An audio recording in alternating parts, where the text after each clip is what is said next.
పెద్ద అదే అనుకుంటుండే సార్. అయితే డిపెండ్స్ ఆన్ ద సబ్జెక్ట్. ఇప్పుడు వరంగల్ పోయి నా హోమ్ టౌన్ వరంగల్ పోయి ఒక చిన్న స్టోరీ రాసుకొని చేద్దాం అనుకుంటే ఒక 50-60 లక్షలు తీసేయచ్చు. ఓకే, మొత్తం టాప్ టు ఇది అందరు కొత్త వాళ్ళని పెట్టి తీసిన అంటే తప్పకుండా ఒక 50-60 లక్షలు తీసేయచ్చు. దానికంటే తగ్గించవచ్చు, పెరగవచ్చు కూడా కొంచెం, బట్ ఓన్లీ 10% అటు ఇటు. అదొక ఛాలెంజ్గా తీసుకొని చేయాలి ఎప్పుడైనా చేద్దాం అనుకున్నా. అంటే అది ఏంటంటే సార్, నాకు అది చాలా ఇంట్రెస్ట్. కొందరు అంటారు ఇట్లా షార్ట్ ఫిల్మ్ దాంట్లోనే స్టక్ అయి ఉన్నాడు అని చెప్పేసి. నాకు అనిపించి యాజ్ అన్ ఆడియన్స్ మనం స్టక్ అయి ఉన్నాం ఆలోచన పెట్టుకొని. అట్లా అంతా ఏం లేదు, సినిమాలో చూడాలి. నాకు ఇంట్రెస్ట్ ఏంది అంటే ఇప్పుడు మా ఫ్రెండ్స్ గ్యాంగ్ ఉంది, వాళ్ళతో పోయి షూట్ చేయడం అనేది నాకు చాలా హ్యాపీనెస్ ఇస్తుంది. సో అది ఎంత ఛాలెంజింగ్ ఉంటే అంత బాగుంటుంది మాకు కూడా. అండ్ ఒక చిన్న బడ్జెట్ ఒక మంచి ఊర్లో పోయి తీయడం అనేది it's such exciting thing for me. So తప్పకుండా నేను మళ్ళీ ఇప్పుడు సపోజ్ ఏమైనా కాన్ఫిడెన్స్ వచ్చి మంచి పెద్ద యాక్టర్లతో తీసినా కానీ, అది మంచి హిట్ అయినా కానీ, ఎట్టి పరిస్థితుల్లో నేను మళ్ళీ ఒక చిన్న సినిమా తీద్దామనే ప్రయత్నం చేస్తాను. ఎందుకంటే నాకు ఎక్సైటింగ్ ఉంటుంది. ఎగ్జాక్ట్లీ. సో అది నేను ఎక్సైట్ అవ్వకపోతే ఇంకా వేస్ట్ అది చేసి కూడా. ఇదే నగరానికి ఏమైంది, సపోజ్ సురేష్ ప్రొడక్షన్ కాకుండా మామూలుగా మీరే తీసుకుంటే కనుక అసలు ఆర్టిస్టులకు కూడా పేమెంట్ ఇవ్వకపోతే ఎంతలో తీసేవాళ్ళు? లేదు సార్, ఇంతనే ఖర్చు అయ్యేది. ఎక్కడ నాకు తెలిసి ఎక్స్ట్రా ఖర్చులు అయితే కాలే. ఎందుకంటే we paid everybody properly. Okay. Similarly Suresh Babu garu complete freedom ఇచ్చినారు.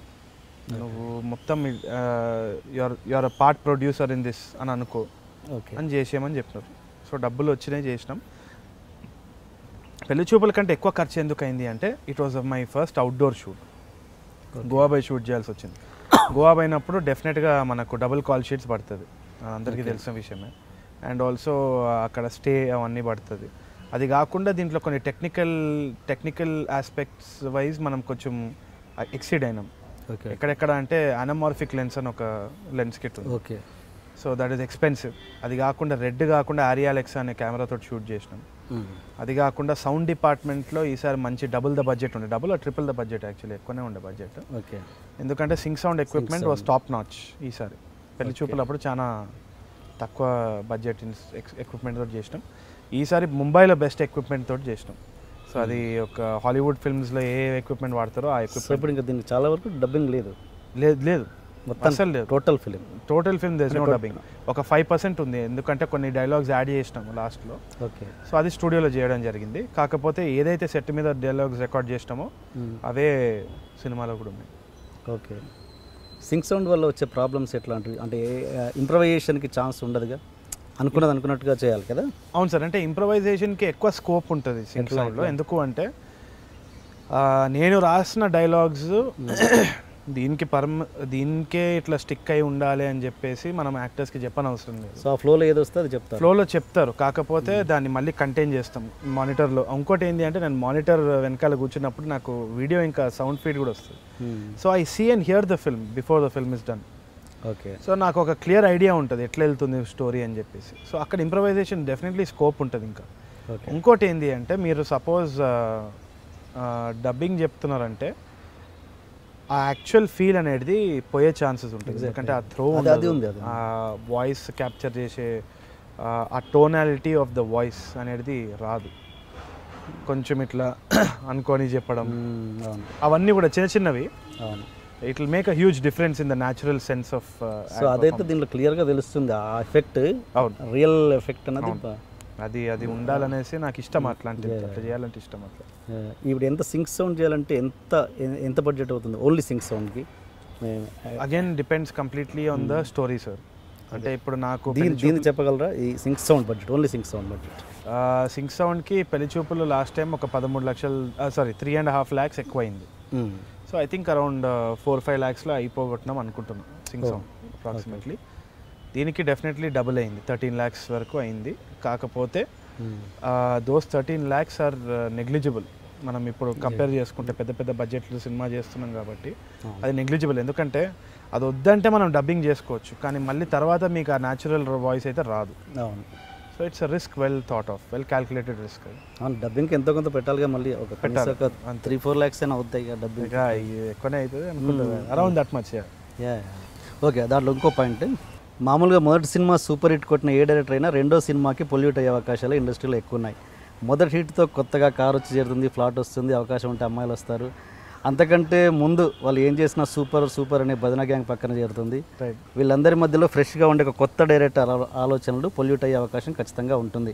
అన్నింటికన్నా ముఖ్యంగా మొదటి సక్సెస్తో వచ్చిన లగ్జరీ వల్ల ముందున్న కసి ఉండకపోవచ్చు. అది మనిషి క్రియేటివిటీ మీద ఖచ్చితంగా ప్రభావం చూపుతుంది. చాలా తక్కువ మంది డైరెక్టర్స్ అలా పొల్యూట్ కాకుండా ప్రొసీడ్ అవుతుంటారు. అలా ప్రొసీడ్ అవుతున్న director Tarun Bhaskar. So okay, దీంట్లో ఈ పాయింట్లో సక్సెస్ వల్ల, ఫస్ట్ సక్సెస్ వల్ల మీరు ఏమన్నా ఎంతో కొంత పర్సెంటేజ్ రిలాక్స్ అయ్యారా కాలేదా? తప్పకుండా రిలాక్స్ అయినా సార్, ఎందుకంటే ఒకటి అయ్యారా కాలేదు? అయినా. ఓకే, తప్పకుండా అయినా. అది ఎందుకు అంటే నాకు చాలా ఇష్యూస్ ఉండే. నాన్న చనిపోయిన తర్వాత పెళ్లి చూపులు జరిగింది, అప్పుడు ఫైనాన్షియలీ డోల్డ్రమ్స్లో ఉన్నాము. ఇంకా సొంతిల్లు రాలే, మేము ఇంకా ప్రయత్నిస్తున్నాం సొంతిల్లు కోసము. ఇంకా రెంట్ కట్టుకుంటూ ఉండే. మమ్మీ కూడా, మా మదర్ కూడా ఉద్యోగం చేస్తున్నారు, ఇంకా చేస్తున్నారు. అంటే that is out of passion అనుకోండి. ఆ పరిస్థితులు కొంచెం నాకు చాలా భయపడినాయి అన్నట్టు. అంటే ఆ టైంలో అంటే ఫైనాన్షియల్గా స్టేబుల్ అవుతానా లేదా అని ఒక చాలా పెద్ద భయం ఉన్నింది. ఇంకోటి ఏంటి అంటే నా ఐడియా అనేది, నా సెన్స్ ఆఫ్ సినిమా అనేది కరెక్టా కాదా, యాక్సెప్టబులా కాదా, ఇట్లాంటివి చాలా భయాలు ఉంటుండే. రాత్రి నిద్ర పట్టకపోతుండే. అండ్ రోజు ఏదో ఒక ఆలోచన, ఏదో ఒక డిస్కషన్ అవుతూ ఉండే. కొంచెం అంటే 90% ఆఫ్ ద టైం నేను టెన్షన్లోనే ఉంటుండే అనమాట. పెళ్లి చూపులు అయిపోయిన తర్వాత ఒక సెన్స్ ఆఫ్ కాన్ఫిడెన్స్, ఒక సెన్స్ ఆఫ్ కామ్ వచ్చింది. సరే, నాకు తెలుసు, ఓకే ఇట్లా చేస్తే చూస్తున్నారు జనాలు, అంటే ఈ ఆనెస్టీని నచ్చుతుంది. సో తప్పకుండా ఏదో ఒక రోజు నేను డబ్బులు అయితే ప్రాబ్లం లేదు, ఇంకా నేను సంపాదించుకుంటా. And I can take care of my family అని నమ్మకం వచ్చిన తర్వాత ఒక రిలాక్స్డ్ ఫీలింగ్ అయితే వచ్చింది. ఓకే, ఆ టెన్షన్ అనేది రిలాక్స్ అయింది. కానీ ఆ ప్యాషన్ ఏదైతే ఉందో, సినిమాని ఇట్లనే చెయ్యాలి, అది మాత్రం ఏ విధంగా తగ్గనీయను, ఎందుకంటే అది చాలా ముఖ్యం. ఓకే. అండ్ దాంట్లో ఉన్న పాయింట్ ఏంటంటే ఆహా ఓహో అనే భజన గ్యాంగ్ మీకు కూడా వచ్చారా? అయితే ఆహా ఓహో అనే చెప్పుకునేది నేనే, నా గురించి నేనే ఆహా ఓహో అని చెప్పుకునేటోడిని. నా పక్కన ఉన్న వాళ్ళు నన్ను ఎప్పుడు తిట్టుకునేటోళ్ళే ఉన్నారు. సో మా ఫ్రెండ్స్ కానీ ఇది కానీ మూతి మీద తిట్టేసేటోళ్ళు అందరూ. సో ఇప్పుడు నాకు ఎటువంటి కమెంట్స్ వచ్చినా కానీ దానికంటే ఘోరంగా మా ఫ్రెండ్సే నన్ను తిడతారు. సో అదే గివ్ మీ రియాలిటీ చెక్ అనమాట.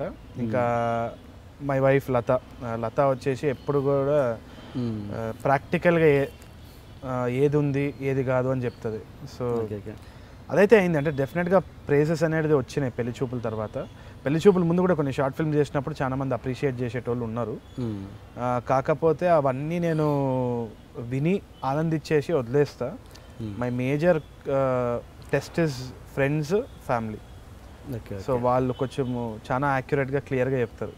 సో అక్కడే నాకు చెక్ అయిపోతుంది sir, no worries. Okay. And first సినిమా తీసిన రాజ్ కందుకూరి గారు, అంటే ద పార్ట్ ఆఫ్ ఇది, రాజ్ కందుకూరి గారు ఏమన్నారు ఈ సినిమా చూసి? రాజ్ కందుకూరి గారు he really appreciated the film, ఎందుకంటే టెక్నికలీ చాలా సుపీరియర్గా ఉంది పెళ్లి చూపుల కంటే. బడ్జెట్ అవన్నీ కూడా నువ్వు ఎక్కడెక్కడ యూజ్ చేసినావు, చాలా బ్యూటిఫుల్గా యూజ్ చేసినావు. But he was worried family audience వస్తుందా రాదా అని నాకు తెలియదు, but I absolutely love the film అని చెప్పినాను. ఓకే. సో అది నాకు నచ్చింది, ఎందుకంటే he was very genuine, very frank about his thing. ఇంకోటి ఏంటి అంటే రాజ్ కందుకూరి సార్ ఎప్పుడైనా కానీ ఒక చిన్న మెసేజ్ పెడితే హీ విల్ అపియర్.